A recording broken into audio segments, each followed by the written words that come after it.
ওয়ালা আলে সাইয়্যিদিনা মাওলানা মুহাম্মদ সাল্লাল্লাহু আলা মুহাম্মাদিন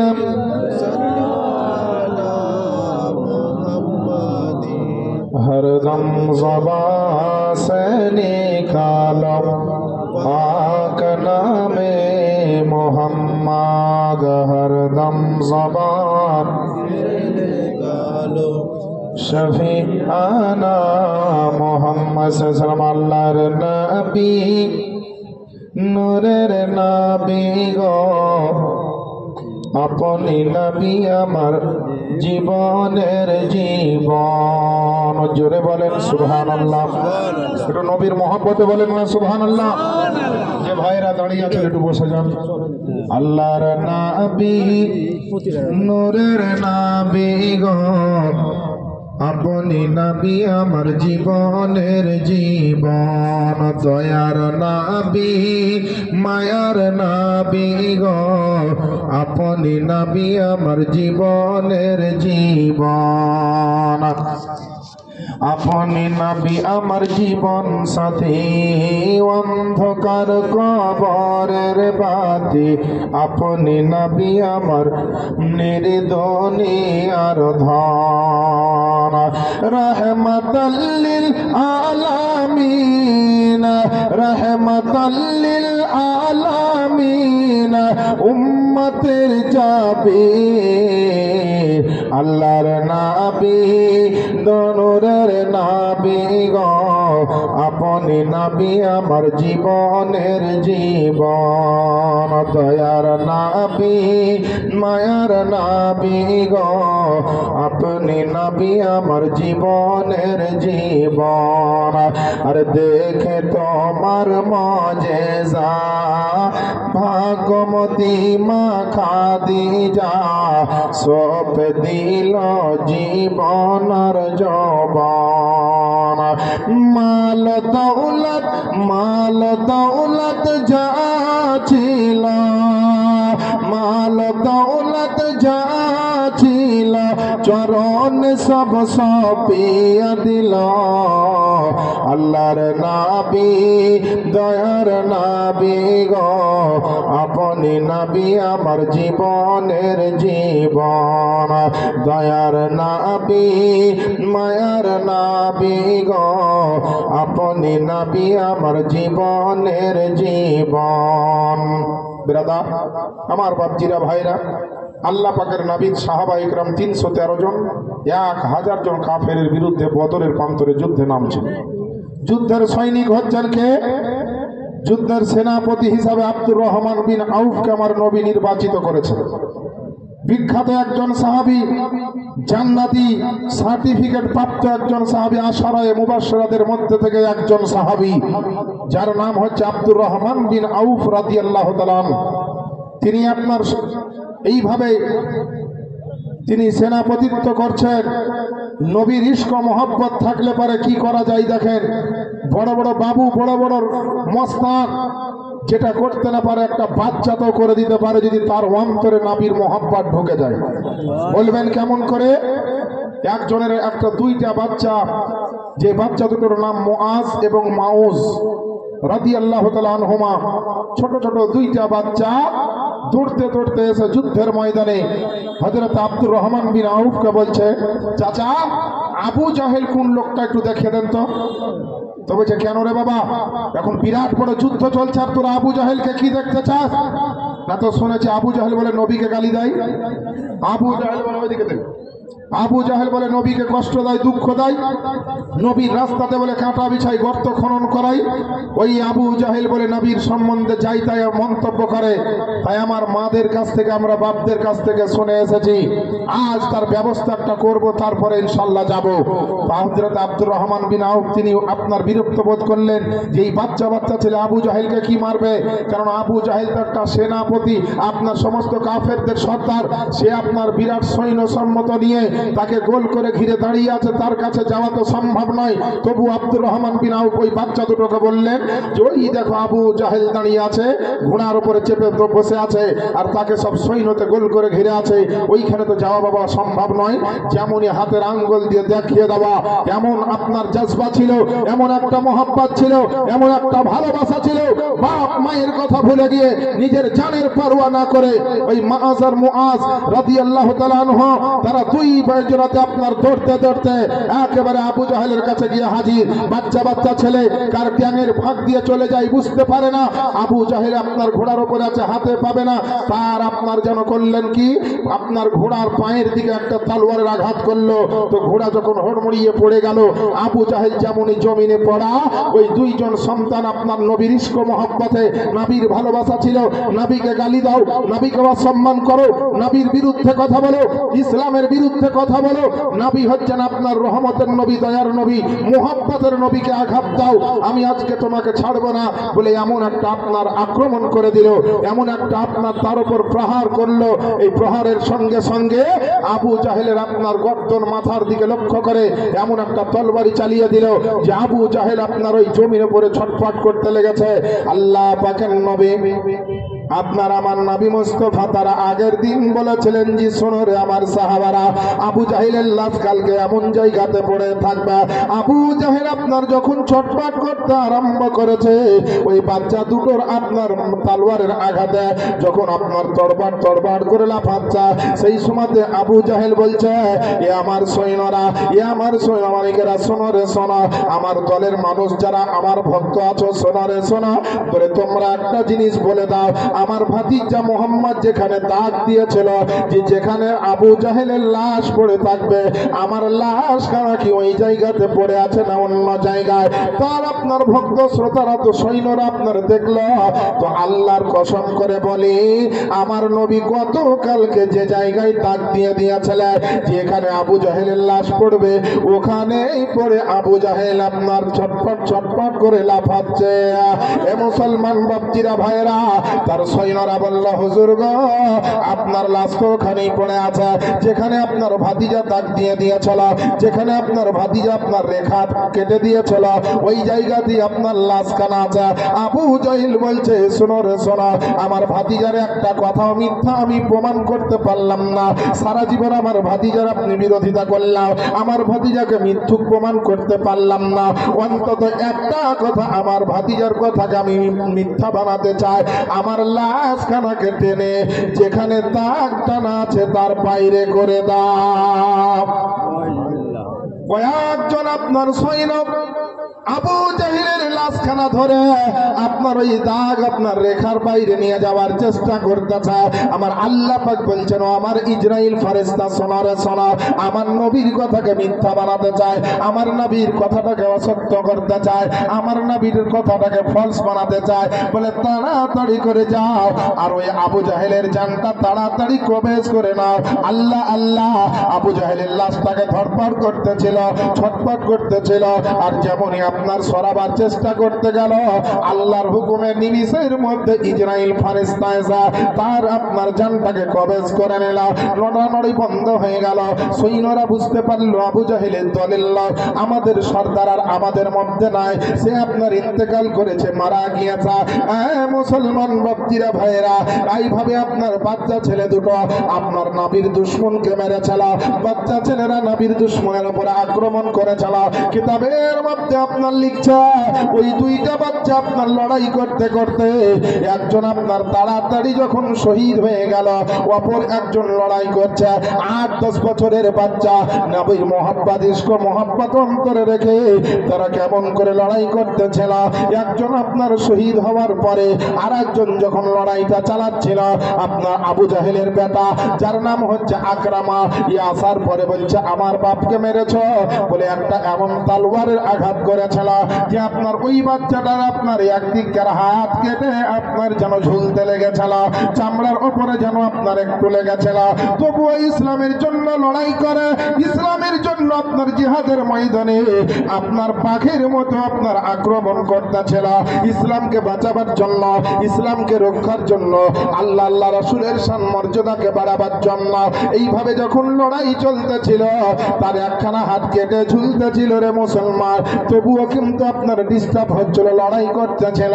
যখন দেখলো যে হাতখানাতে কোনো কাজ হচ্ছে না, কিন্তু একদিকে ঝুলে আছে, আমার সমস্যা হচ্ছে, কত বড় আল্লাহর প্রেমে পড়লে পারে, কত বড় আল্লাহর মোহাব্বত হলে পারে এই রকমের কাজ আপনার করা সম্ভব। ওই বাচ্চাটা আল্লাহ পাকের নাম নিয়ে নারায়ে তাকবীর আল্লাহু আকবার বলে ওই কেটে যাওয়া ঝুলে থাকা হাতখানাকে একটা পায়ের সঙ্গে ধরল আর নিজে নিজে একটা টান মেরে দিল, আর হাতখানা বাহু থেকে ছড়িয়ে নিল। ওই কাটা হাতখানা নিয়ে আমার দয়ার নবী দরবারে হাজির হলো। বলেন সুবহানাল্লাহ। আমার আপনার নবী রহমাতাল লিল আলামিন পয়গম্বর যেমনই দেখাচ্ছেন বাচ্চাটার জজবা, বাচ্চাটার মোহাব্বত, আল্লাহ আল্লাহ। আমার নবী মুস্তাফা বললেন, ও বাবু শোনো একটু আমার কাছে এসো। আমার নবী ওই কাটা হাতখানা তার বাজুর মধ্যে আপনার লাগিয়ে দিল, আর মুখ থেকে আপনার একটু থুতু মোবারক, লালা মোবারক নিয়ে আমার নবী মুস্তাফা লাগিয়ে দিলেন। সেকেন্ড মুহূর্তের মধ্যে তার কাটা হাতখানা জোড়া লেগে গেল, তার কাটা হাতখানা আপনার সুন্দর হয়ে গেল।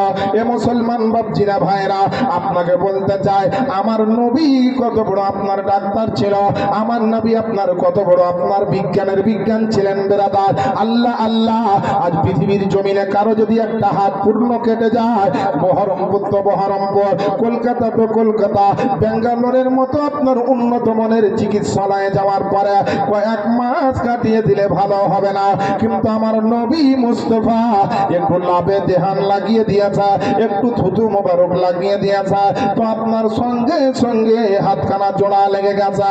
এ মুসলমান বাপজিরা ভাইরা, ওই ব্যক্তি আপনার বাঘের মতো ঝাঁপিয়ে পড়লো বদরের প্রান্তরে, আর ইসলামের জন্য লড়াই করতে করতে বাপ মাকে ছেড়ে দিয়ে, নিজের জওয়ানিকে আপনার ভুলে গিয়ে, নিজের ভবিষ্যৎকে আপনার ভুলে গিয়ে আপনার ইসলামের জন্য সে আপনার জীবন দিয়ে দিল। আজ মুসলমান আপনার আমার জন্য সন্তানকে কুরবানি করার দরকার হয় না, আজ মুসলমান আপনার আমার জন্য জিহাদের ময়দানে যেতে হয় না। আল্লাহ পাক আমাদেরকে এত রহমতের ছাওয়ার তলে জায়গা দিয়েছে। একজন মুসলমানকে বলতে চাই, জীবন দিয়ে যদি ইসলামের খিদমত করেছে সাহাবায়ে কেরামেরা, নিজের বেটা বেটিকে ইতিম বানিয়ে দিয়েছে সাহাবীরা। আল্লাহ আল্লাহ, এই ইসলামের জন্য কত স্বামী আপনার স্ত্রীকে হারিয়েছে, কত স্ত্রী স্বামীকে আপনার হারিয়েছে, কত বাচ্চা আপনার নিজের বাপকে হারিয়ে দিয়েছে, কত সন্তান নিজের ভাই ব্রাদার আত্মীয় স্বজনকে হারিয়ে দিয়েছে। ইসলামের জন্য লড়াই করতে হয়েছে, ইসলামের জন্য জীবন দিতে হয়েছে, ইসলামের জন্য আপনার কুরবানি হতে হয়েছে।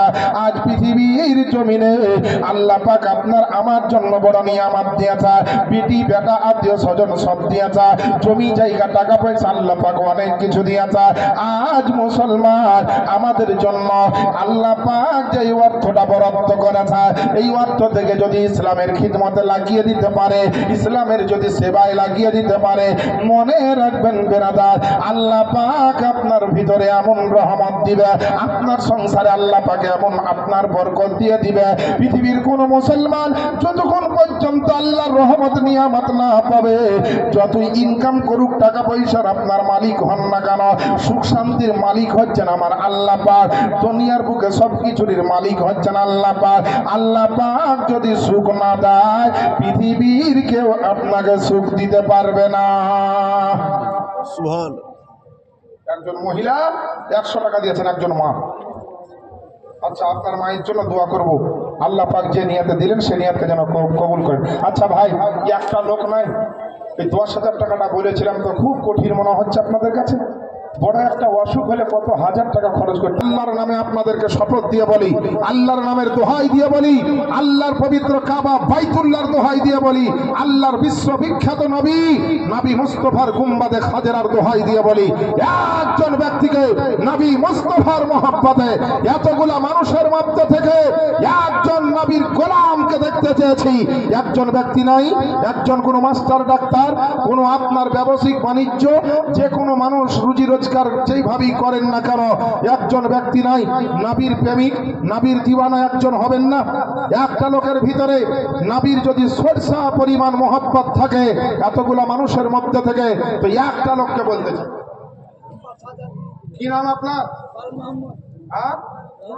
লাল মোহাম্মদ। সুবহানাল্লাহ, নারায়ে তাকবীর, নারায়ে রিসালাত, দ্বীন ইসলাম, মাসলাকে আলা হযরত। এ দেখেন জনাব লাল মোহাম্মদ সাহেব 5000 টাকা দাতা। সুবহানাল্লাহ, সুবহানাল্লাহ। এই সব হাদি ছিল নবীর আশিক হাজি সাহেব। সুবহানাল্লাহ, সুবহানাল্লাহ। আল্লাহ যেন তাকে হাসরের ময়দানে বড় মর্যাদা দিয়ে আপনার দাঁড়াবার জায়গা দান করেন, আমিন। আচ্ছা ভাই, হাজি লাল মোহাম্মদ সাহেবের একটা জোড়া এতগুলা লোকের মধ্যে হইতে পারবেন না কেউ? একটা লোককে বলেছে। আপনাদেরকে বলবো, এই সুযোগ বারবার জীবনে পাবেন না। এই দেখেন আমার বাবা জীবন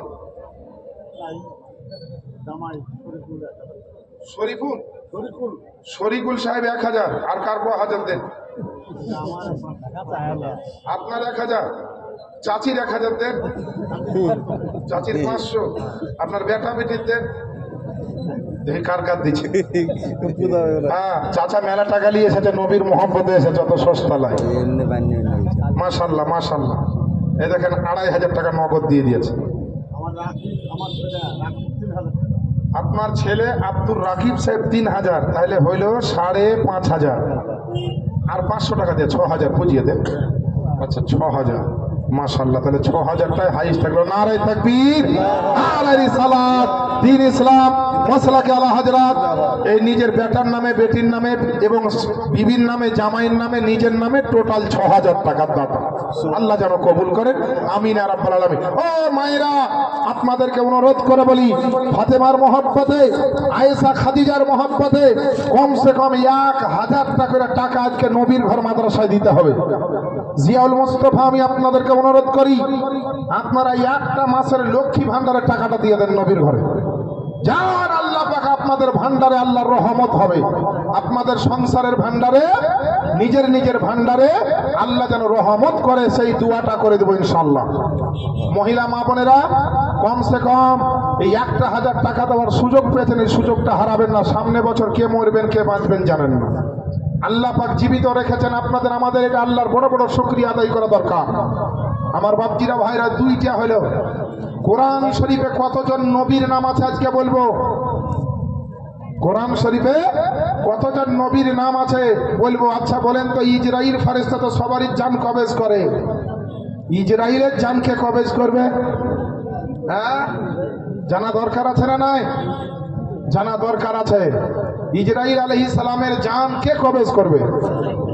আপনাদেরকে বলবো। কোন কিতাবে আছে এটাও বলবো, টেনশন নাই। কিতাবপত্র একদম রেডি আছে। আমার বাপজিরা ভাইরা, একজন মহিলার যদি মারা যায়, তার স্বামী তাকে দেখতে পাবে না মরার পরে। মহিলাদেরকে সাধারণত কোনো পরপুরুষকে দেখা উচিত নয় মরার পরে আর জিন্দা অবস্থা, দুটোতেই। কিন্তু যদি স্ত্রী মরে যায় তো স্বামী দেখতে পাবে না। এই মশলাটা আপনাকে দিব, একদম খুব দামি মশলা আপনাদেরকে দিব। আর একটা খুব মজার মশলা শুনিয়ে দিব। আপনাদের গ্রামে মসজিদে 5 ওয়াক্তের আজানে, 5 ওয়াক্তের নামাজের জন্য আজান হয়, জুম্মার দিনে আজান হয়। আজান সাধারণত মানুষ আমাদের মধ্যে কেউ দেয়, মুয়াজ্জিন ইমাম সাহেব যে হোক দেয়। তো আজানে আছে আশহাদু আন্না মুহাম্মাদার রাসূলুল্লাহ, আছে না নাই? জি আছে। তো সারা জীবন বহু জায়গায় আজান শুনলেন, কিন্তু কোনোদিন কে শুনেছেন যে নবী আমার নিজে কোনোদিন আজান দিয়েছেন, একামাত পড়েছেন? শোনেননি। আচ্ছা, যদি নবী যদি আজান দেন তো আশহাদু আন্না মুহাম্মাদার রাসূলুল্লাহ বলা যাবে? আশহাদু আন্না মুহাম্মাদার রাসূলুল্লাহ তার মানে আশহাদু আন্না মুহাম্মাদ রাসূলুল্লাহ, তার অর্থ হচ্ছে আমি সাক্ষী দিতেছি যে মুহাম্মদ সাল্লাল্লাহু আলাইহি ওয়াসাল্লাম তিনি আল্লাহর প্রিয়তর রাসূল। তো নিজে নিজে এটা বলা যাবে? নিজে নিজে তো বলবেন না। তাহলে নবী প্রথমে আজান দিয়েছেন না দেননি, এটা জানা দরকার। আর যদি দিয়েছেন তো এই বাক্যটার জায়গায় কি ব্যবহার করেছেন আপনাদেরকে বলবেন আমি কেতাবের হাওয়ালা দিয়ে, একদম অরিজিনাল বিশ্ব কাঁপানো কেতাবের হাওয়ালা দিয়ে বলবো। কিন্তু একজন নবীর আশিককে নবী মুস্তাফা যদি আজান দিয়েছেন তো কি বাক্য উচ্চারণ করেছেন? আশহাদু আন্না মুহাম্মাদুর রাসূলুল্লাহতে একজন ব্যক্তিকে বলতে চাই বিবির জন্য খরচ করেছেন, মায়ের জন্য খরচ করেছেন, বাপ বেটার জন্য খরচ করেছেন, আত্মীয় স্বজনের জন্য খরচ করেছেন, হসপিটালে খরচ করেছেন, নার্সিং হোমে খরচ করেছেন, আজকে ঈদ ও বকরা ঈদের বাজারে খরচ করেছেন। একজন ব্যক্তিকে বলতে চাই আল্লাহর দেওয়া মাল আমার নবী মুস্তাফার ওসিলায় পেয়েছেন, ওই নবীর ঘর মাদ্রাসায়, আর একটা লোক ৫,০০০ টাকা দিতে পারবেন না? ৫,০০০ টাকা চেয়েছি মাত্র। একটা লোক হয় ৫,০০০ টাকা দেন, আপনাদের একটু খাস করে দোয়া করো নাই ভাই। নবীর একজন আশিক আসছে, আমার বাবা জীবন মনে হচ্ছে।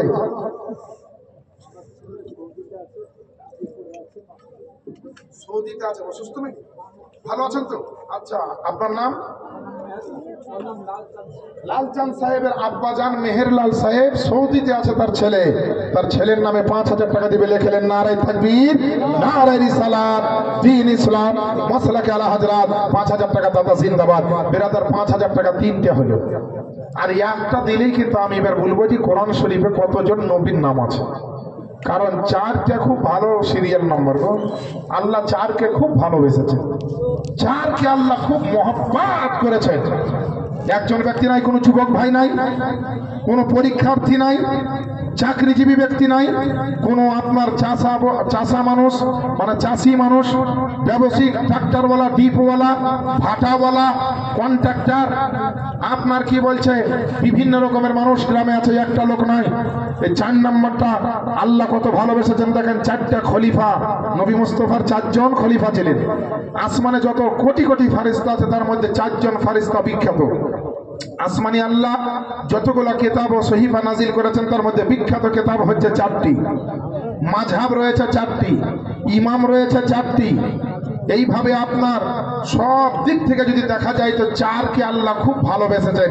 একটা লোক নাই ভাই ওই 4-এর মহব্বতে, যে আল্লাহ যেটাকে ভালোবেসেছে আমি আল্লাহর বান্দা, আমিও ভালোবাসবো, আর আমার জীবনের কিছু নেকি অর্জন করার জন্য আল্লাহর নবীর ঘরকে একটু সাহায্য করবো। 5,000 টাকা কেউ নাই? ও মায়েরা, 5 জন মহিলা 1,000 করে টাকা পাঠান তো। মায়েদের জন্য একটা স্পেশাল নাতে রসুল গজল পড়বো। গুধিয়ার মায়েরা খুব ভালো, প্যান্ডেলের ভিতর থেকে তাদের গলার আওয়াজ আমি স্টেজ থেকে পাচ্ছি। তো উন্নত মানের গুধিয়ার মা বোনেরা নাকি গো, এরা মৌলবীকেও ভয় করে না। লক্ষ্মী ভান্ডারের টাকার গরমে তো স্বামীর কথা শোনে না, মনে হয় মৌলবীর কথাও শুনছে না। যে স্বামীকে তো ভয় করি না, তার মৌলবীকে কি ভয় করবো? ওগো মা, আপনাদের অনেক শান, আপনাদের অনেক মর্যাদা আল্লাহ রসুল দিয়েছেন গো মা। আপনারা মা হতে পেরেছেন, মা হওয়ার দরজা দিয়েছেন মহিলাদেরকে আল্লাহ। কোন পুরুষ যদি মা হওয়া মনে করে পারবে, যদি লাখ লাখ টাকা খরচ করে তাও পারবে না। কিন্তু মহিলাদেরকে আল্লাহ এমন একটা মর্যাদা দিয়েছেন যে মা হওয়ার, মায়ের কদম তলে সন্তানদের জান্নাত গো। আহা, ও মায়েরা, আপনাদের ভিতরে যদি মা ফাতেমা, আয়েশা, খাদিজাকে ভালোবাসেন, একজন মহিলা একটা করে 5 জন মহিলা 1,000 করে টাকা দিয়ে পাঠালেই আমি একদম হাত উঠিয়ে আপনাদের জন্য জান ভরে দোয়া করব। বেরাদারান ইসলাম, আল্লাহ রসুলের মোহাব্বত কাকে বলে দেখেন। আল্লাহ রসুলের একজন সাহাবী, দেখবেন পৃথিবীতে আপনি যেখানেই যান, যে জায়গায় হাজির হন, আমার নবীর রওজা শরীফে যারা গেছে যে শান্তি পেয়েছে, পৃথিবীর কোনো জায়গায় এই শান্তি হবে না, পৃথিবীর কোনো জায়গায় এরকম রহমত হবে না। এর জন্য তো কোনো শাইর বলেন, দেখা দো ইয়া ইলাহি দেখা দো ও মদিনা कैसे बसती है जहां दिन रात मेरी मौला तेरी रहमत बरसती है। অর্থাৎ আল্লাহ পাকের নবী মুস্তাফার সেই রওজা শরীফটা এমন রহমতের জায়গা, বরকতের জায়গা। এর জন্য তো বেরাদার বলেছে পৃথিবীর যতখানে যত